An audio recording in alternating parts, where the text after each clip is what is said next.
7번. 당신의 주위에 있는 사람들은 인간의 죽음과 부활에 대해 어떤 생각 또는 믿음을 갖고 있는가? 이게 뭔 말이냐면 죽은 이후에 어떻게 되냐는 얘기예요. 몇 가지 학설이 있죠. 예수는 우리가 복음을 전할 때 사람들에게 물으면 그래요. 죽어봤어?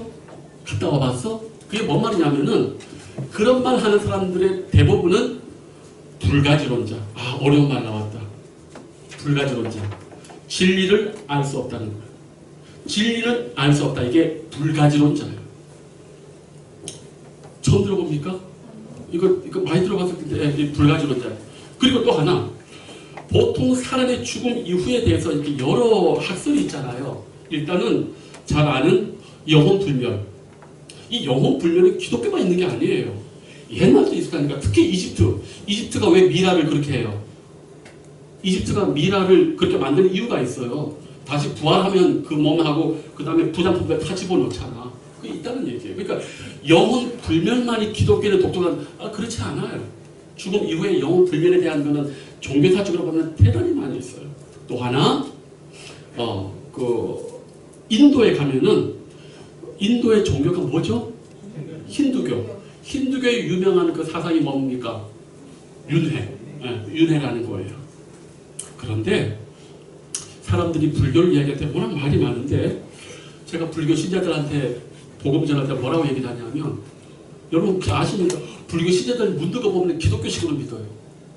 근데 불교 교리랑 상관이 없어. 왜? 불교는 영혼을 인정하지 않습니다. 불교는 영혼의 존재를 인정하지 않아요. 그러면서도 저기 가가지고는 없는 부처한테 절을 하고 저기 보내라는 그 잘못된 거예요. 부처도 존재해요, 안 존재해요? 윤회를 떠났기 때문에 그 사람도 존재하지 않아. 근데 불교신자 물어보면 부처님께 절하고 복을 받고 대단히 잘못된 거예요. 내가 지금 잘 전도하려는 할머니 한 분 계신데 뭐 온갖 분들 다 돌아다니셨어. 근데 물어봤어요. 불교는 그 주제 스님한테 가서 물어보라고. 영혼이 없는데 그거 왜 그렇게 열심히 하니까 목사님 무슨 얘기를 하시냐? 무슨 영혼이 없냐? 그러니까 이 사람들이 자기들이 믿는 바를 제대로 모르고 믿는다니까. 불교는 정확하게 무상이에요.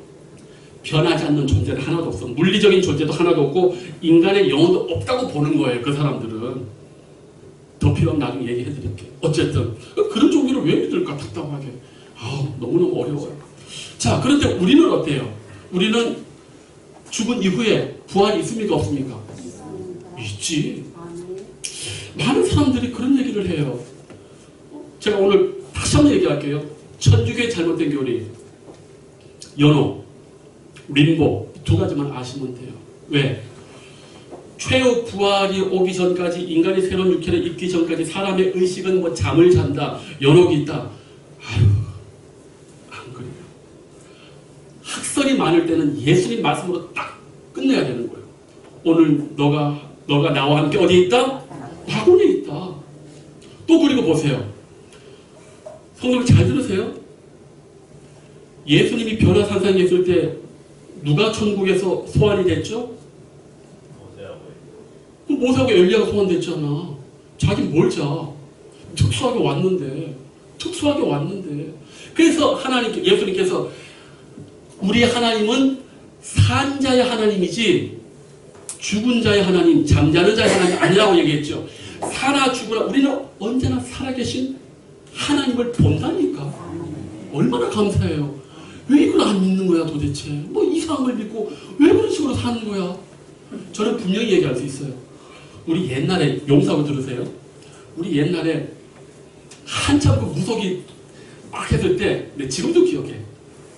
신이 선택한 여자 무당 얘기해요. 심진송 기억나십니까? 그때 일간 스포츠 막 입고 그랬어요. 다들 또 말씀과 기도에 전문하더라고. 안 보셨구나. 그때 일간 스포츠의 그 스포츠 이야기하고 그 다음에 운세하고 그 다음에 만화가 있었어요. 근데 그때 한참 유행이 뭐냐면은 신이 선택한 여자 심진성이라는 여자가 나와가지고 무슨 얘기를 막 하는데 또 하나 남자가 있었어. 신을 선택한 남자 조자룡. 대한민국이 이 무속의 판을 칠 때가 있었어요. 내가 그때 뭘 생각했냐면은 우리가 구도자니까 우리에게 여러 종교가 있잖아요. 우리가 사고가 있잖아요.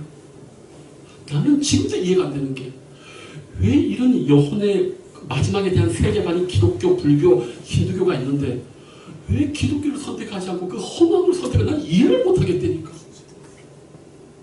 그 우리 도울 선생 아시죠? 참 그 자식은 자기 마음대로 안 되는 거예요. 그 도울 선생의 그 가족이 다 절실한 미안하다. 예수님 믿는 가정이에요. 근데 이 사람 혼자 예수님을 안 믿어요? 믿어지지가 않거든. 그 사람 뭐 얘기합니까?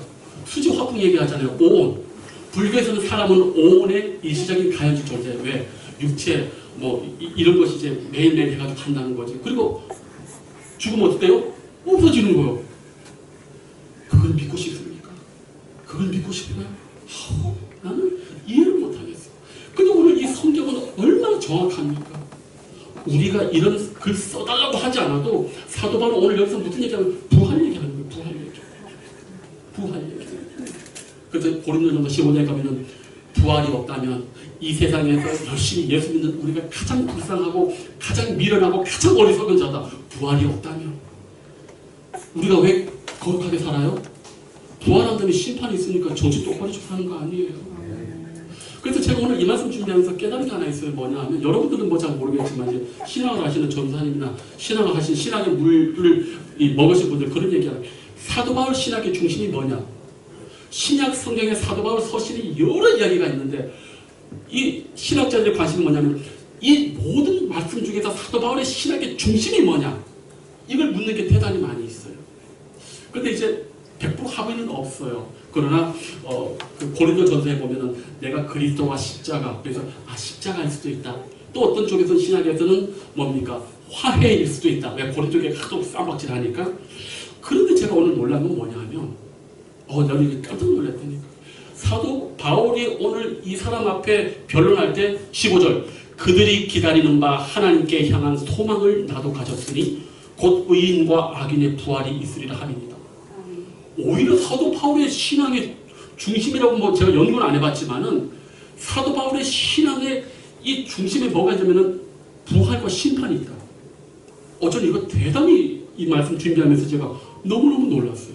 그런데 이 말씀이 잘 보면은 고린도전서 15장에 보면 이런 말이 있어요. 형제들아 내가 너희에게 전한 복음 하면서 15장 3절에 복음 이야기하는데 내가 받은 것은 너희에게 전하였노니 이는 성경대로 그리스도께서 우리 죄를 위하여 죽으시고 장사 지낸 바 되셨다가 성경대로 사흘만 다시 살아나셨다. 십자가와 부활이 같이 있어. 근데 이게 왜 복음이에요? 주님이 죽으신 거하고 주님이 다시 살아나신 게 왜 복음이에요? 나도 죽으면 부활하니까 하나님의 심판자니까 정신 똑바로 살아야 되겠다. 이게 부활이라고. 그러니까 오늘 이 말씀은 우리에게 대단히 의미가 있어요. 그 성도님들 정말 저는 여러분들이 열심히도 사시겠지만 이제부터는 하나님 만날 준비를 하셔야 돼요. 하루하루 하나님 만날 준비를 하셔야 돼요. 제가 그래서 말씀드리잖아요. 요즘 제가 6개월 동안 사용하지 않는 걸 버리는 걸 합니다. 왜? 언제 주님 날 부르실지 모르니까. 근데 보니까 안 쓰고 안 버린 게 너무 많아. 빨리빨리 버리고 빨리빨리 가볍게 하고 주님만 바라보셔야 돼. 사실 젊으신 분들 살 생각 많이 하시고 그러나 하나님 만날 준비를 꼭 하셔야 돼요. 그래서 여기 보니까 당신의 주위에 있는 사람들은 인간의 죽음과 부활에 대해 어떤 생각도 믿음 부활을 믿지 않으니까 천국과 지옥의 심판을 믿지 않으니까 하나님 안 믿는 거예요. 교회 안에도 이거 안 믿으니까 막 사는 거예요. 순종 안 하고 자기 멋대로 사는 거예요. 다른 얘기 없어요. 다른 걸로 할 필요 없어요. 심판인데 어떻게 막 살아요. 그래서 오늘도 우리 말씀 양육자들은 제가 얘기를 했습니다. 성경에 보면은 뭐 우리가 위로를 얻고 힘 얻고 병 낫고 이것도 중요하지만 영혼에 관계된 말씀은 정신 바짝 차리고 보셔야 돼요. 왜? 우리의 일생이 걸린 문제이기 때문에 정신 바짝 차리고 보셔야 돼요. 자, 그래서 저는 성도님들에게 그걸 꼭 말씀드리고 싶어요. 인간의 죽음과 부활에 대해서 우리가 성경 외에 알 수 있나요? 없나요? 이거 한번 물어봅시다. 사람들이 말할 때 죽어봤어? 천국 지옥 갔다 와봐서 얘기하잖아요. 성도들과 어떻게 생각하세요? 어떻게 대답할 거예요? 죽음과 부활에 대해서. 제가 이번에 그 사회에서 만난 그 청년 하나가 있지 않습니까? 이분이 저한테 물어요. 목사님, 누구도 천국 갔다 오지 않았는데 성경은 그렇게 이야기를 하는데 과연 천국과 지옥이 있다고 전도를 해보면 답답하고 말이 안 통한다는 거예요. 어떻게 해야 됩니까? 물어요. 오늘날 과학의 시대 아닙니까? 그잖아요. 근데 성도들 하나 물어봅시다. 오늘날 저와 여러분들은 말은 안 하지만 제가 어떤 설교를 하잖아요. 그럼 여러분들 머릿속에는 뭐가 작동하냐면은 인과, 원인과 결과, 과학적 사고방식이 딱 여러분들 머릿속에는 기본적으로 작동해요. 뭔 말인지 아시겠어요? 여러분들의 학교 교육을 처음부터 그렇게 받았기 때문에 원인이 있으면 결과가 있다. 그래서 여러분 모두는 과학적인 사고방식으로 온 세상을 다 바라보고 있어요. 그런데 물어볼게요. 과학이 이 세상의 전부를 알 수 있을까요? 아니요. 제가 말씀드렸죠. 과학이 이 온 우주를 몇 퍼센트 안다고? 그렇지, 4%밖에 몰라요. 96%는 아무 물질과 아무 에너지는 있는데 모르겠다는 거야. 아는 게 4%예요. 그 유명한 아인슈타인이 재밌는 얘기 하나 해드릴게요. 재밌는 얘기 잘 들어보세요. 아인슈타인이, 그 똑똑한 아인슈타인이 이론 물리학자인데 이 사람이 세계 만년에 가장 싫어했던 사람들이 누구냐? 누군 줄 아세요? 닐스 보어, 이런 사람들이에요. 고전 역학파가 아니라 코펜하겐 학과라는 사람인데 이런 말 하는 거예요. 거기 유명한 어떤 그 물리학자가 딱 들어오면은, 자, 우리 자매님이 이렇게 물리학자는 여자인데 딱 써. 그럼 아인슈타인이 딱 이렇게 밥 먹이면서 걸어가면서, 저기 자매님 지금 다리 떠 있잖아. 우리가 지금 이를 걸어가면서 뒤에 다리 있는데 저 다리 있어 없어 하면 자매님 뭐라고 하냐면은, 어떤 분은 다리요? 떠 있죠. 이렇게 얘기하는 과학자가 있고, 어떤 우리 저기 이용훈 성도님 같은 딱 불러왔어. 말 아주 착해가 보셔가지고, 야 형제님, 과학자님, 자 우리가 지금 저 앞을 가는데 다른 뒤에 떠 있어요. 다리 있어요 없어요? 다른 지금 그러면은 오늘 과학자는 뭐라 하면은 아니요, 다 없어요라고 그래. 그게 양자 역학이요. 왜? 양자 역학이 뭐냐 하면 모든 것은 확률적으로 다 존재하는데 인간의 인식과 인간의 직관이 주관할 때 그때 불확실성이 확정성으로 돼가지고 다리 떠 있다는 거예요. 우리 이거 이해 못하잖아요. 그런데 알다시피 양자 역학이 오늘 반도체 세계, 미시 세계와 거시 세계가 있는데 이 보이는 세계는 다 답이 나와요. 근데 미시 세계, 어느 정도 작은 세계 들어가면은 지금 우리가 말하는 물리법칙이 통하지가 않는 거야. 이게 지금 그 얘기하는 거예요. 그래서 아인슈타인이 길을 떡 가는데 저 뒤에 달 보여요? 안 보이지? 있지 않으면 있으면 자기랑 똑같은 고전 역학하고 걸어가는데, 아니요, 당신과 내가 뒤돌아 봐야지만 그게 존재합니다면 그게 양자 역학인데, 오늘날이 양자 역학의 시대인데 아인슈타인은 그걸 인정 못하고 죽었어요. 근데 오늘날 누가 오르냐? 코펜하겐 학파의 양자 역학이 오늘날의 반도체부터 시작해가지고 오늘 과학을 다 이루고 있습니다. 여러분들 그걸 알으셔야 돼요. 이해 못한다고 해서 여러분을 모른다고 하시면 안 돼요. 왜 제가 이 말을 하느냐? 그렇게 똑똑한 과학도 4%밖에 모른다니까. 근데 모든 과학으로 하나님의 부활을 자꾸 증명하려고 해. 제가 그 얘기를 했어요. 계시가 뭔지 아세요, 여러분들? 계시란 말이 정확한 그 성경적 용어가 뭐냐면, 진리를 알고 싶은데 결코 알 수가 없어. 그런데 그 진리를 가지고 있는 분이 덮개를 열어서 보여줄 때 그걸 보는 걸 계시라고 얘기하는 거. 아시겠습니까? 리빌. 이쪽에서 열어주지 않으면 절대 진리를 알 수가 없어. 이게 바로 오늘 성경의 계시예요. 이해되시죠? 그렇기 때문에 세상에 아무리 유명한 철학자와 종교학자들이 하나님을 못 발견해요. 그럴 수밖에 없는 거예요. 좀 어려운 얘기했는데, 자, 넘어갈게요. 자, 8번. 하나님과 사람을 대하여 항상 양심에 거리낌이 없기를 힘썼다는 말이 의미하는 바는 무엇인가? 참, 이 말 중요하죠. 성도님들, 양심이 뭐라고 했죠? 로마서에서 문제가 생겼어요. 막 이렇게 하는데 뭐냐? 아니, 율법 얘기하는데 믿지 않는 우리는 율법이 있어요 없어요? 조선시대 때. 조선시대 우리 율법 없잖아요. 이스라엘 율법이 있잖아요. 율법이 왜 중요하냐? 율법은 죄를 죄라고 인식하거든. 그러니까 율법이 죄라고 하지 않으면 이건 죄라고 적용이 안 된다고 성경은 말하고 있어요. 이해되시나요? 대단히 어려운 부분이에요. 관건은 뭐냐? 믿지 않는 사람들은 율법이 없으니까 그러면 죄와 무관하지 않습니까? 그러니까 사도 바울이 하는 얘기가 뭐요? 양심이 그들에게는 기록되지 않은 율법의 기능을 한다는 거예요. 그래서 양심을 알아줘야 돼요. 여기 보니까 항상 양심에 꺼리낌이 없기를 힘썼다. 그리스도의 삶이 바로 이런 거예요. 이런 거라고. 사람은 속일 수 있지만 하나님은 속일 수 없어요. 이런 부분이 무서운 거예요. 그래서 기독교인으로 산다는 거는 기쁨과 함께 대단히 엄중하고 무거운 거예요. 이번에 혹시 그 보네포 목사님 영화가 나왔습니다. 참 이 보네포 목사님을 참 성도님들이 너무 모르고 우리 개신교가 알아야 될 분을 우리가 너무 많이 모르는 게 저는 참 마음이 아파요. 보네포 목사님을 꼭 기억을 하시면 좋습니다. 왜? 히틀러가 독일의 총통이 됐을 때 모든 사람들이 살라고 신학자들이 다 유럽과 미국으로 도망을 갔을 때 보네포 목사님도 미국 유니언 신학교에서 공부하고 있었어요. 안 돌아가도 돼요. 근데 이분이 마음의 양심에 도저히 있을 수가 없는 거예요. 왜? 내 민족 교회의 앞날과 교회의 아픔과 성도들이 눈에 밟혀가지고 거기 들어가면 죽을 수 있다는 걸 알면서도 만류하고 들어갔어요. 독일에. 그래서 독일의 모든 신학교가 히틀러가 메시아라고 신학자들, 목사들, 성도들이 히틀러가 메시아라고 난리칠 때 보네포 목사가 저 위험한데 저거 아닌데 하면서 독일 국가교회에서 뭡니까? 고백교회, 컨페션 처치로 되어왔고 그리고 나중에는 히틀러 미투 암살 사건에 연루가 됩니다. 여러분 잘 알다시피 운전사가 미쳤는데 가만히 놔두면 되겠냐 그 얘기를 히틀러 목사가 얘기한 거예요. 목사로서 어떻게 총을 가지고 죽이려고 하냐 했을 때 이 보네포 목사는 우리 지금 독일 민족을 미친 운전사가 지금 낭떠러지로 가고 있는데 내 양심은 그걸 볼 수가 없다 해가지고 해방되기 몇 달 전에 하고 이렇게 돌아가신 분이셔요.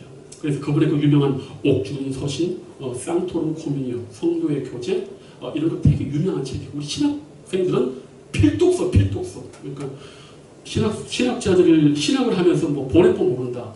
간첩이지. 왜냐하면 우리에게 시사하는 바가 대단히 커요. 믿음을 가지고 사는 게 도대체 뭐냐? 기도만 하는 거냐? 아니. 생명과 목숨을 내걸고 진리의 현장에서 부서지는 거라. 때로 액션을 취해야 되는데 기도한다. 그건 숨는 거예요. 이게 보네포 목사가 그걸 했단 말이에요. 그래서 목회를 하면서 그런 분들의 이야기를 들으면 들을수록 쉽지 않아요. 죽을 수도 있으니까. 과연 우리가 신앙 때문에 죽음의 자리에 있을 때 과연 쉽게 죽을 수 있을까? 어렵죠. 그건 하나님 힘 주셔야 돼요. 여기서 어느 누구도 시청자들 그런 말 하지 마세요. 그런 사람들이 제일 먼저 변절해. 근데 그때 대봐야 합니다. 하나님 은혜로 그런 사람들이 나중에 죽는다니까. 그러니까 성도님들 우리가 이 항상 양심에 꺼리낌이 없다 이 말은요 대단히 무겁지만은 우리 그리스도인에게 중요한 말씀이에요. 그래서 우리가 별로 자랑하면 안 돼요. 자랑할 거 없습니다. 그저 평안 가운데 주님 섬기다가 주님 앞에 가는 게 좋지 어려움 당하고 일제시대처럼 그런 일이 있을 때 어느 누구도 우리 자랑할 수 없어요. 그런데 사도 바울은 어쨌든 지금 이 죽음 앞에 있지 않습니까? 이 사람의 어떤 그 센텐스가 떨어지면 사형될 수 있거든요. 그런데도 보십시오. 두려워하잖아요. 뭐 때문에 안 두려워하냐? 사람은 어차피 한 번 죽는 거니까. 그 다음에 부활과 심판이 있으니까. 어차피 한 번 죽는 거 그건 중요하지 않아요. 하나님 앞에 섰을 때 내가 천국에 가냐 지옥에 가냐 이거에 목숨 건 사람이기 때문에. 그래서 하는 얘기 여기 참 좀 너무 놀라운 말이 뭐냐 이걸 소망이라 불렀어요. 성도님들 죽음에 대해서 부활에 대해서 소망 가지고 계십니까? 우리는 다 멀리 하잖아요. 근데 사도 바울은 주님과 함께 가지고 빨리 죽어서 빨리 천국 가고 싶다는 소망을 가지고 있었다니까. 하루하루 살려고 온갖 영양제 다 먹고 온갖 고통 다 하는데 사도 바울은 그걸 뭐라는 게 아니라 오히려 건강보다도 주님과 함께 빨리 있는 소망이 더 컸다니까. 거기에 비하면 우리는 오늘 얼마나 수준이 그래요. 그렇지 않습니까? 그러니까 참 사도 바울의 이 삶을 보면 정말 대단해요. 이 정도 믿어야지 사도라고 할 만하죠. 오늘날 우리들은 뭐 온실의 화초예요. 솔직한 말로. 이 사도 바울의 이 이야기를 들어보면 온실의 화초라. 자, 성도님들 결단을 주자는 벨릭스 좀 한번 들어가 볼게요. 벨릭스는 바울을 어떻게 대우하였는가? 자, 이제부터 오늘 우리에게 적용할 거예요. 벨릭스는 바울을 어떻게 대우하였는가? 기독교 신앙에 대한 그의 태도는 어떠하였는가? 자, 여기 보시면 이거 하나만 하고 마칠게요. 자, 여기 보니까 22절 한번 볼까요? 벨릭스가 이 도에 관한 것을 더 자세히 아는 거로 뭡니까? 벌써 사도 바울 불러오기 전에 이 예수쟁이들이 뭔 얘기하는지 벌써 알고 있다니까. 이미 알고 있어. 그런데 뭐요? 그 복음의 중심에 진짜 오리지널 복음의 사도인 정수인 사도 바울이 왔는데 뭐 했다고요? 연기했다. 이야, 참. 그러니까 공짜로 이 귀한 복음, 이 신약 성경의 전체 거의를 다 이렇게 한 사도 바울이 앞에 있는데도 연기했대. 그러니까 이제 돼지가 진주를 알아보지 못하는 건 마찬가지지. 이야, 이걸 연기하고 있네? 그러면서 24절 보십시오. 수일 후에 바울을 불러 그리스도 예수 믿는 도를 듣는다. 이렇게 되면 안 돼요. 생명에 관한 진리는요, 뭐 미루고 자시고 하면 안 돼요. 이 사람의 이 모습 자체가 결국은 구원을 못 받게 되는 거예요. 성경에 보면요, 구원에 대해서 바로 응답하는 사람은 바로 구원을 받고 회개도 바로 하면 바로 되는데 미루는 사람은 언제나 끝이 좋지 않아요. 그래서 우리가 정신 차려야 된다는 얘기예요. 자, 그러면서 하는 얘기가 바울이 오늘 뭘 얘기를 했냐. 자, 그리스도 예수 믿는 도, 바로 복음을 전했는데 25절 다 같이 읽어요. 시작. 바울이 의와 절제와 장차 오는 심판을 수도. 의, 절제, 장차 오는 심판. 왜냐? 이 벨릭스가 문제가 대단히 많은 사람이었어요. 특별히 이 사람이 뭐가 문제가 많냐면 아내도 그렇고 이 사람도 그렇고 세력에 빠져가지고 결혼을 3번이나 하고 문제가 많았던 사람이에요. 절제하지 못한 사람. 돈 있고 권력이 있으니까 육체의 쾌락에 탐내겠던 사람이에요. 그런데 그걸 뻔히 사도 바울이 알면서 하는 게 의와 절제와 장차 오는 심판. 너 그딴 식으로 살면 하나님 앞에 지옥가. 이 얘기를 그 앞에 해버린 거예요. 저는 여기서 도전을 받아요. 우리 복음 전할 때 있지 않습니까? 이런 얘기하면 사람이 교회 올까 안 올까? 안 와요. 안 온다고요. 근데 저는 우리가 진검승부를 해야 된다고 봐요. 괜히 뭐 1년, 10년 좋은 얘기해서 하지 말고 한 번 몇 번 했다가는 딱 이야기를 해야 돼요. 당신 예수 믿지 않으면 지옥 가. 어떤 것으로도 안 돼. 딱 얘기해야 돼요. 이 지금 자기 목숨 생사 여탈권을 진 벨릭스 앞에서 의와 절제 제일 안 하는 사람이 벨릭스였거든. 이해되시죠? 근데 사도 바울이 정확하게 예수님 믿으려면 똑바로 믿어. 의, 절제, 심판, 부활이 있어. 이게 복음이라는 거예요. 복음. 복음이 그저 복음은 사람들이 자꾸 뭐 귀를 즐겁게 하는데 이거 우리 영혼은 너무 즐겁지 않아요? 왜 사람들은 회개하는 말이 그렇게 힘들까? 나는 그런 설교가 너무 좋은데 정신 차려서. 근데 우리는 자꾸 이상한 소리를 이렇게 좋아하는 게 복음은 원래 그게 아니고 그래서 마가복음이 처음으로 마가복음이라 하잖아. 복음은 원래 누가 썼냐면은 로마에서 썼어요. 교회 용어가 아니에요. 복음은. 이 유앙겔론이라는 단어는 원래 로마에서 나왔어. 어떤 말? 황제의 아들이 태어나고 황제가 다른 나라를 정복했을 때 그 기쁜 소식이 공동문을 붙인 그걸 유앙겔론이라고 얘기했다고. 근데 그게 어떻게 모든 사람에게 복음이 될 수 있어? 피지배 식민국들에게 황제의 아들이 태어나서 계속 황제되면 계속 수탈당하는데 그게 어떻게 복음이 될 수? 그러니까 마가가 하나님과 예수 그리스도의 복음, 그거 가짜 복음이란 말이에요. 마가 복음이 로마서에서 쓰여졌거든. 복음 같은 소리 하고 하는데 그게 어떻게 복음이야? 진짜 복음 얘기해 주겠다. 예수님과 하나님의 복음. 대단히 체제에 대해서 이 말씀의 어거리에 대해서 강력한 비판을 지금 가지고 있는 거예요. 복음이. 그래서 그 유명한 제가 좋아하는 독일 철학자는 저항과 반역의 기독교라는 되게 그 뭐랄까 무거운 책이 있어요. 내가 읽다가 머리가 아파가지고 독일 사람들은 말을 너무 어렵게 써. 근데 그 제목이 뭐냐? 저항과 반역의 기독교. 성경 보면 언제든지 기존의 정치 체제를 기독교가 잘한다고 한 적이 없어요. 언제나 문제 있다. 회개해라. 돌아서라. 이 얘기를 하고 앉아있거든. 이게 그래서 이게 선지자의 정신이기도 합니다. 어쨌든 성도님들 오늘 이 벨릭스에게 사도 바울이 말을 이렇게 하니까 나중에 보면은요 이런 말이 있어요. 26절에 동시에 또 바울에게서 뭘 받을까? 야, 심판 얘기하는데도 돈 생각하고 앉아있네. 사람이 이래요. 지금 천국과 지옥을 얘기하고 있는데도 그게 첫 번째가 아니라 뭐라고요?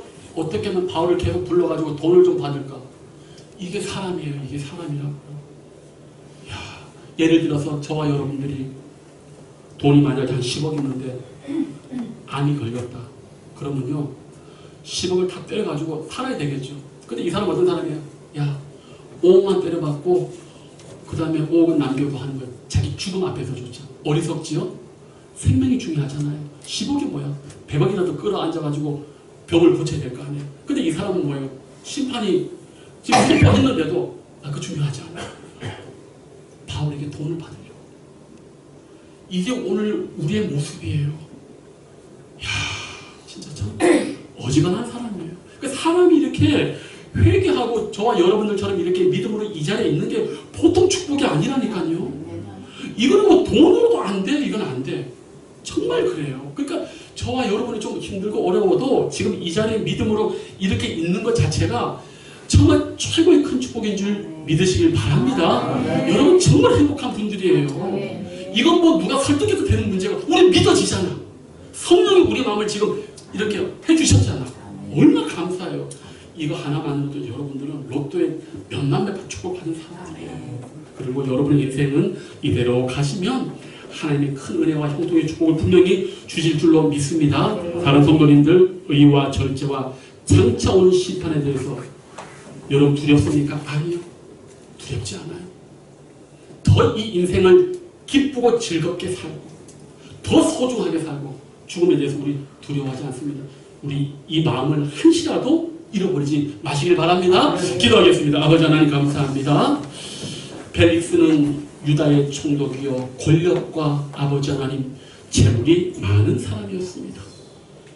그런데 복음의 정수를 증거했던 사도 바울이 그 앞에 있음에도 불구하고 의와 절차와 장차오는 심판에 대한 말씀을 들음에도 불구하고 그는 바울에게서 돈을 받을까? 그것이 그 인생의 최고 우선 목적이었습니다. 주님, 우리도 한날 한시에 우리 마음이 흔들리지 않게 해주시고 우리가 이런 세상의 물질과 돈에 우리의 마음이 신앙을 삼키지 않도록 주님 우리를 붙들어 주시옵소서. 감사하고 이제는 우리 주 예수 그리스도의 은혜와 하나님 아버지의 사랑하심과 성령의 감화감동 교통 충만하심이 장차 올 심판에 대하여 두려워만 하는 것이 아니라 하나님께 향한 거룩한 소망을 가지고 오늘도 이 남은 하루를 아름답게 살아내고 증거하고 전도하며 하나님께 영광 올려드리기를 원하는 사랑하시는 모든 성민들 머리 위에 이제부터 영원토록 함께 하시기를 간절히 축복하옵나이다. 아멘.